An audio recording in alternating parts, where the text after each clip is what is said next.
Hey guys, this is John, and I'm in the hourly bullet arena on lichess.org. I just jumped in this tournament extremely last minute.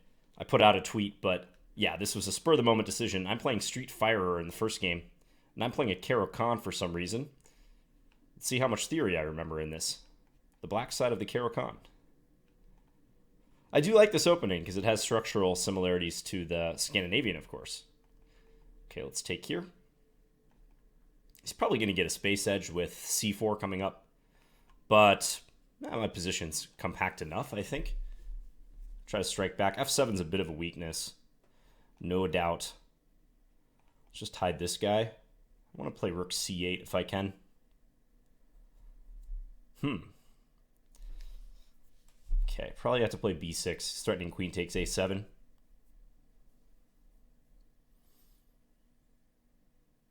Yeah, so I want to go here next. Let's do that. He might be blundering a pawn now because I can take and then take e5. And I have a check down here if he takes f7. Is that enough? We're going to find out. It should be because my bishop can join the attack too at some moment. My king's a bit open, but yeah, he's got threats around his own king to deal with. Okay, there. This is a nice check. If he takes, I have queen a5. So he has to play king d3, and then this rook is coming. Yeah, that's killer. I hope this is recording properly, because I just set it up.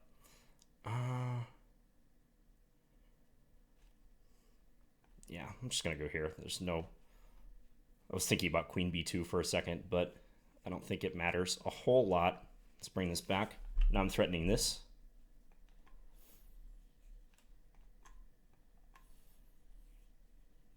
Just got to watch my time a little bit.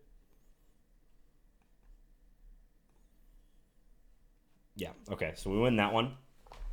That was a cool idea with bishop b4. Useful idea to remember with a queen mating with the help of the pawn like that if he plays king takes b4 and then queen takes. Is everything lined up correctly here? I always get paranoid when I don't have time to check the settings. You guys can see the clock good. Okay. Yeah, so it's Tuesday night at the moment, about 6 o'clock my time. I had a nice stream today. I got on the Chess Bros stream. Amon Hamilton is doing very well at a tournament in Spain, the Sicilian Open outside of Barcelona. And I have been following Amon's results for a while. If you don't know Amon, he's a very strong IM with 2 GM norms, one of the Chess Bras. And he's been playing actively over the past year trying to get his GM title. So I've been sending him my energy. I really want to see him make it. And I'm a fan of the Chess Bras, friends with Eric. So I hopped on there and did some commentary with Eric today. It was really cool. Let's go. Ooh, actually, I have this move. This is a good idea to remember as well. Knight takes f7, and then I can take on d6 next move. And in fact, even more so than a pawn, he's losing the exchange. Ooh, but that's not going to work either. Yeah, knight takes f7 tends to crop up in those queen's gambit decline positions. If you put a piece on d7. It's usually not a bishop. It's usually a knight. Like if black tries to play, say, knight f d7. Donzolio. You know what? I'm going to berserk this. It's been a little while since I berserked a game. Okay. We'll see how wise this is. I'm going to try to catch him on a pre-move or something.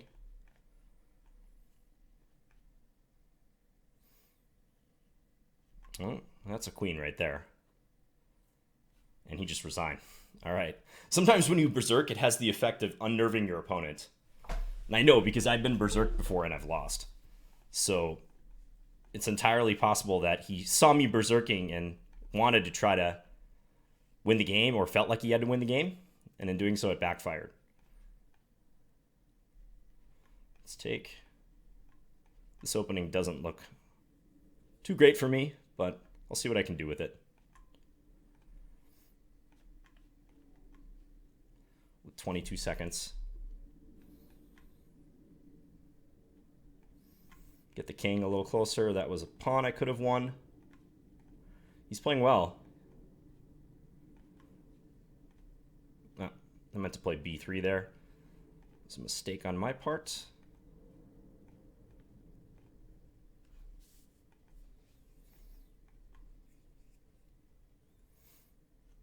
Okay, picked off one pawn. That helps a bit. This guy's very fast, though, no doubt. Ooh, take that, John.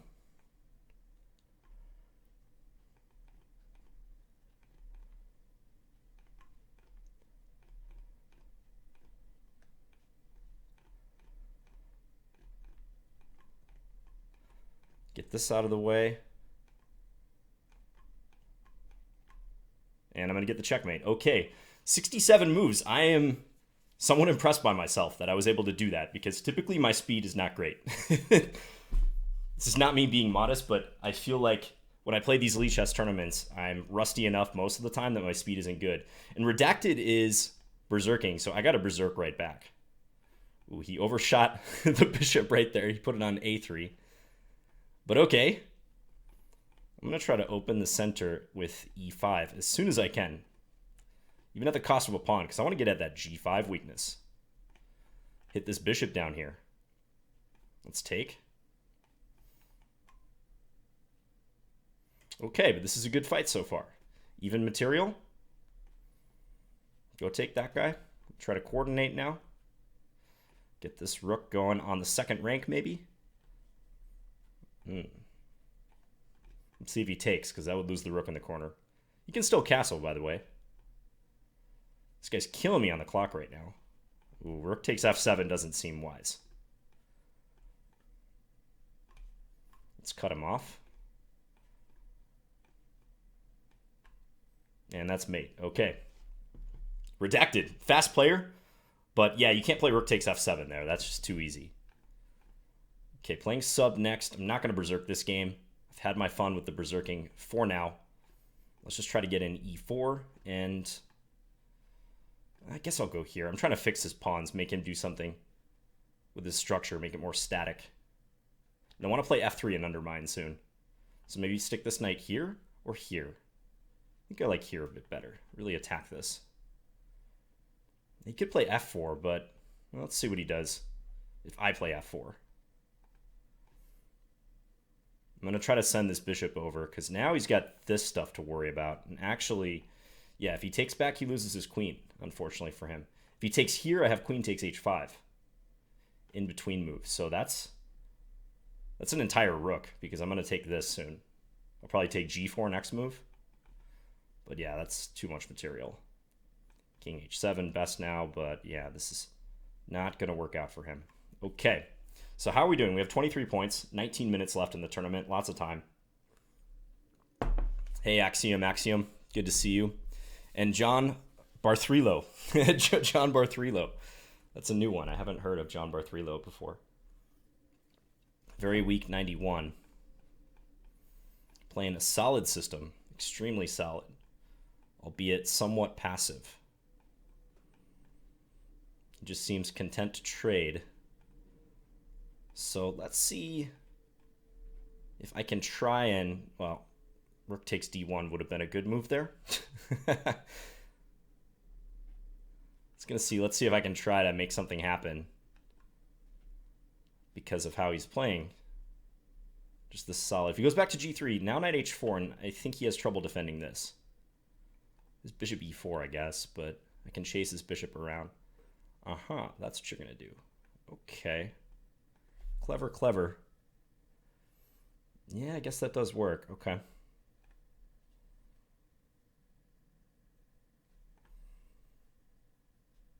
So he's having trouble bringing his dark square bishop out for now. So that's handy for me. That it's tough for him to do that. Get f5 for the knight. I'm not going to take that.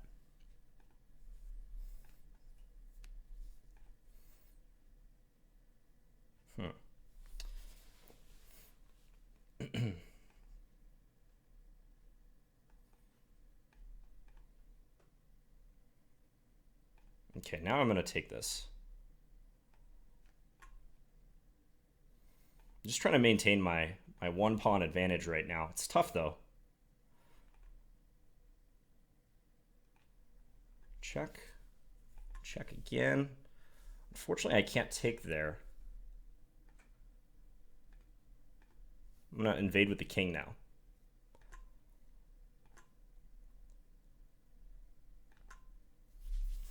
Let's see what we can do. Oh, I have 2 seconds left. Oh, man. I did not see my time at all there. Yeah, okay. Too slow on that one. Nicely played. And that player could catch me in the tournament standing, so I have to make a note if I play them again, pay attention to my clock. Yeah, spent a little too long figuring out how I was going to break down their position. Missing rook takes d1 was a big problem. Okay, Moshik Var is next. I don't know about this setup for black. This looks like a Tarash with the bishop on the wrong square. Usually it's on e7. So now I'm threatening... Let's go here first, but I was threatening knight takes d5. Okay, we'll go here. Just to stabilize. Knight takes d5 is coming.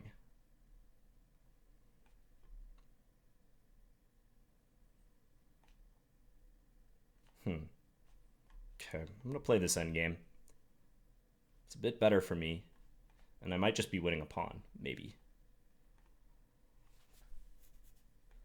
Let's not let him take the second rank. If I can get one pair of rooks off the board, he's going to lose a pawn no matter what. And he's got weaknesses remaining, so he's by no means out of the woods. He's going to have to go passive soon. Like stick his rook on e7 now.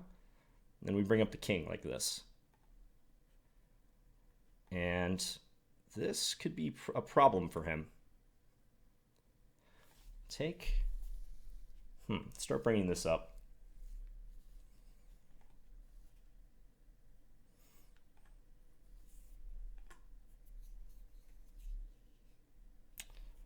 Let's push this.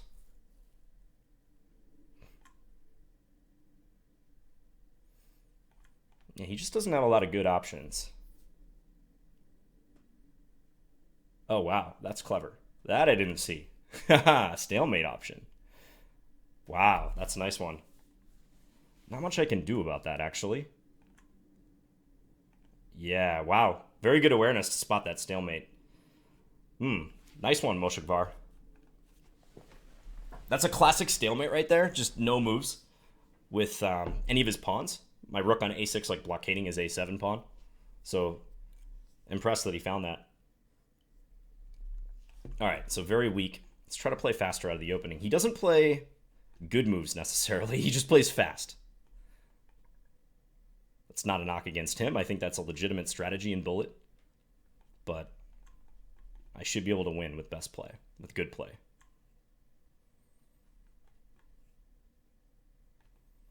I'm going to go a4, a5.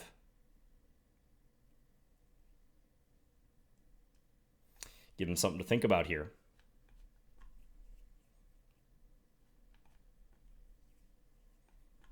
Knight d5 could be an issue for him.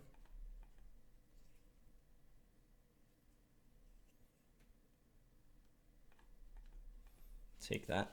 If he takes on a4, I can take a7. It's important. Let's just take...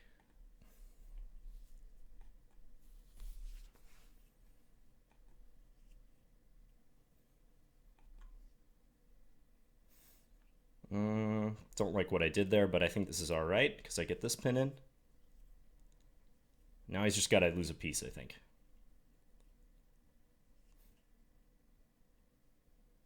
And he resigned. Okay, so he didn't test me there. I was up 14 seconds. So that's an important victory to get. Stalled out a bit with just half out of 2 in the 2 games before that, but that's a good one to get. Yeah, that stalemate game, that was cool. How's it going, Riley DeBozo? Okay, don't think I need to berserk this game. Doesn't feel right, so I'm not going to do it. For me, 2,000 is typically my cutoff. I don't tend to berserk above that unless I'm really behind in the standings and I need to.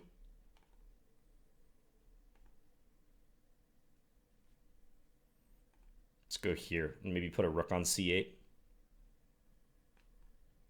Try to make this queen uncomfortable.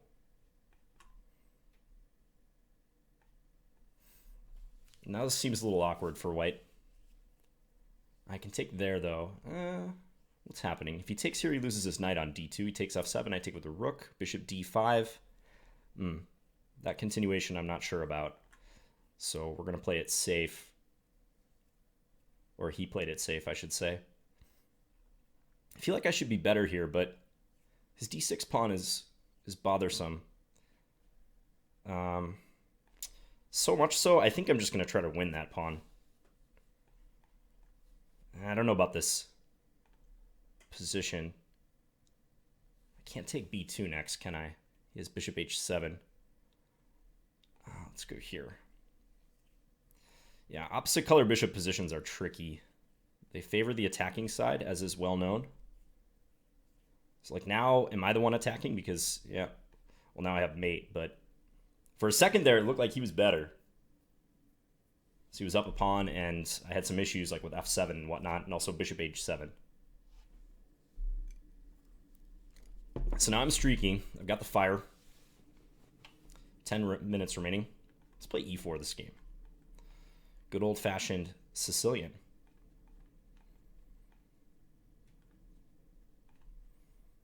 Don't know much about this line, but I'll pretend that I do.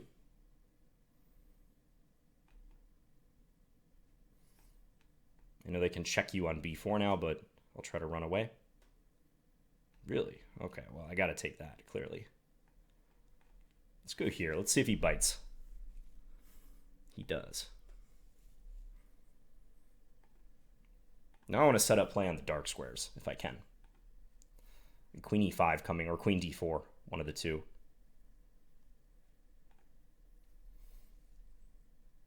This looks excellent. Rook c1 coming next.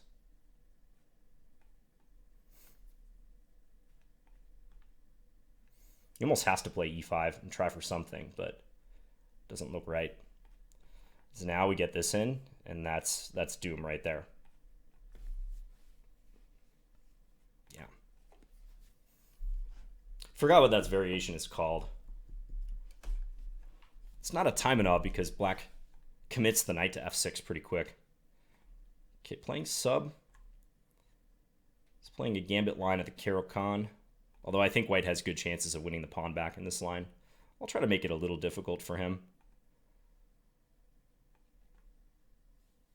But very likely we're going to get mass trades on e4 coming up. I'm happy to get in a4. a4 is a nice attacking move. Let's take. I haven't really calculated. Haven't really calculated what happens if he just pushes, but I think with bishop a3 coming, this should be close to over. That's a huge threat. He's going to run with his king. Do I have anything decisive here? I'm not seeing it. Take there. Okay, I can take with check, and then queen b4 is going to keep his king in the box. Yeah, that's just winning. This next move, queen a3. Let's checkmate. Okay. I think he has to play that position by just trading everything on e4. So, Muju, let's berserk this game. Maybe not strictly necessary, but we're here to have fun. I'm going to break in the center, threaten e4 business. But I'm pinned. I probably can't get away with that, can I? That loses another pawn. I'm regretting this decision already. His bishop g5. At any moment. Rook e1 maybe? Can you blunder? Blundering would be helpful. Trying to get his dark square bishop. Trade for it or something. He did blunder. That's a big help. Now is the time going to be sufficient for victory? Or I get a gift. A mate on g2.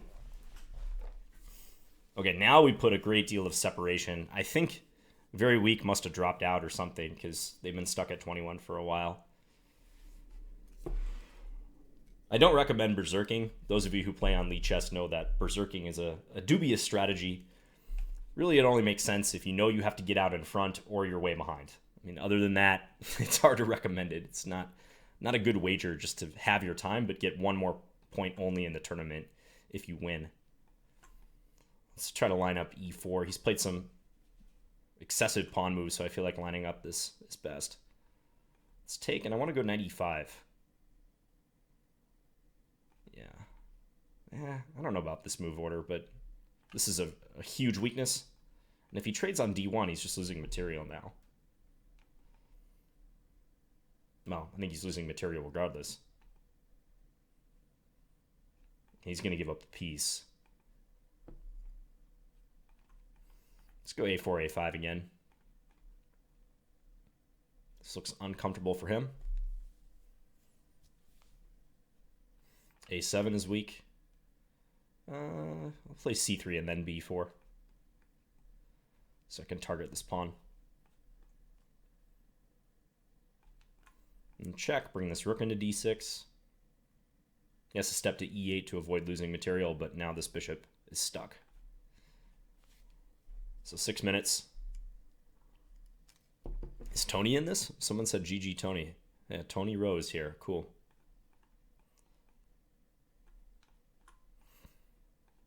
That was a mouse slip by him. Okay, so promising. I'm up a pawn. He needs to get his king to h2. Let's go after his bishop on d3. And then his pawn. Okay, we'll go here. Look for e4. Try to line that up. Again, using the king on f1. Coming back to bite him. Now we get the queen. We get g3. This is too much. Set up rook takes e3. He resigned.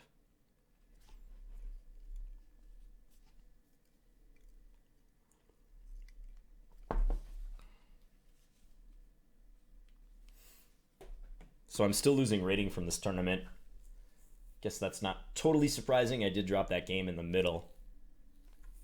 And I think as far as competition goes in the higher echelons of rating, this is not the best time to play evening US time. I tend to see the highest caliber opposition, I think, in the middle of the day. So evening in Europe, right around lunchtime or after in the US. Okay, let's jump here. He can take d4, but that's going to cost him time if he does it.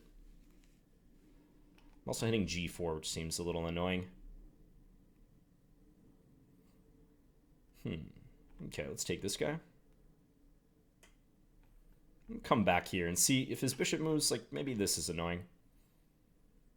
Maybe I get some tempo moves in to attack him.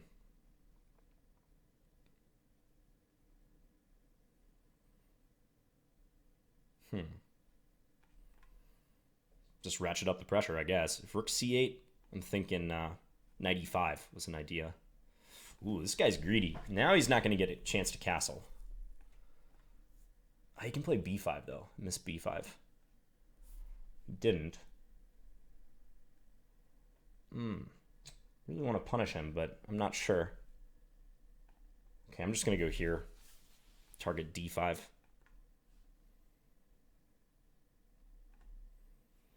That might have been too much. I think he just needed to castle there instead.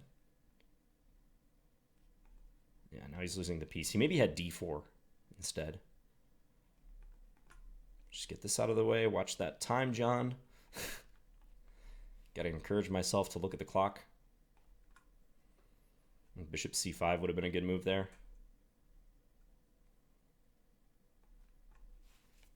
Sometimes I feel bullet just comes down to who's more aware of the clock in the last like 20 seconds or so. Because if you relax for 10 seconds of the game, it just can be over so fast, especially against a player who is paying attention to the clock. Hamlet's way. Now let's play a Scandi. Let's play with knight f6, though. Try to make this some sort of gambit variation. He's not cooperating. Okay.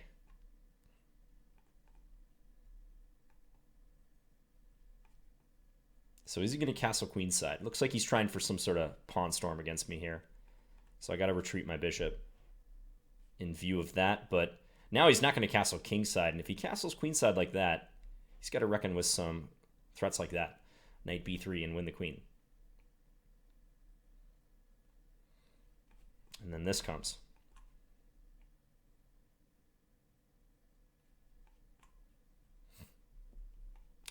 He does have bishop b4 here. Maybe he won't see it. But I'm pretty happy if he goes for material. Let's just throw this in here. Because he's rapidly running out of resources to attack with. This is simply too much material. Like, this is an easy, easy sacrifice. Rip open his king. Don't be worried about trying to maintain whatever amount of material you're ahead when you're that far up to begin with. It's just a matter of chopping, chopping, chopping, taking out your opponent's resources. Especially in bullet. The initiative matters more than material in bullet. Okay, I'm going to go for a setup where I try to arrange some of these pawns on dark squares. And then play c4 and look to influence the center that way. Okay, let's do this. Yeah, and he opens his bishop. This is an interesting position. He's going to bring his knight around to a blockading square, which I think makes good sense. I think I'd like to play for e4 here. Maybe take with a pawn on e4. Yeah, let's do that.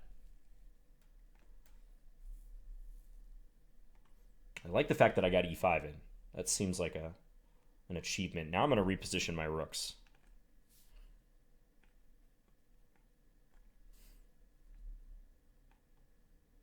Oh, knight takes c5. I have this shot.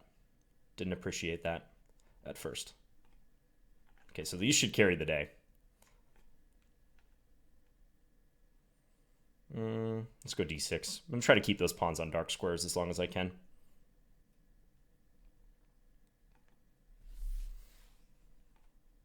You might be able to play capture on d6 if I took the other way.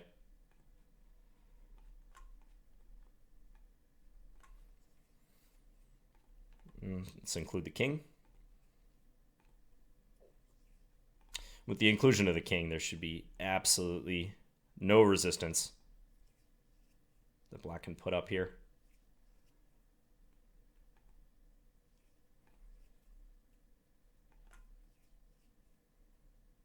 I mean, the d pawn is so strong for one thing.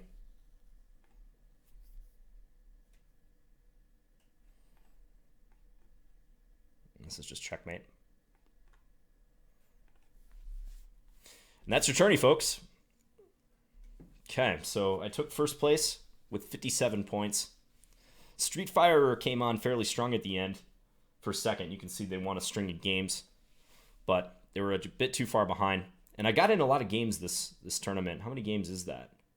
17. I don't know what my average is, but obviously the more games you can get in a, 26, 27-minute tournament, the better. So I had some interesting ones, some cool tactics. I mentioned this in my last video, but I feel like playing a lot over the board just naturally makes you tactically sharper. I feel more in tune to what's going on tactically.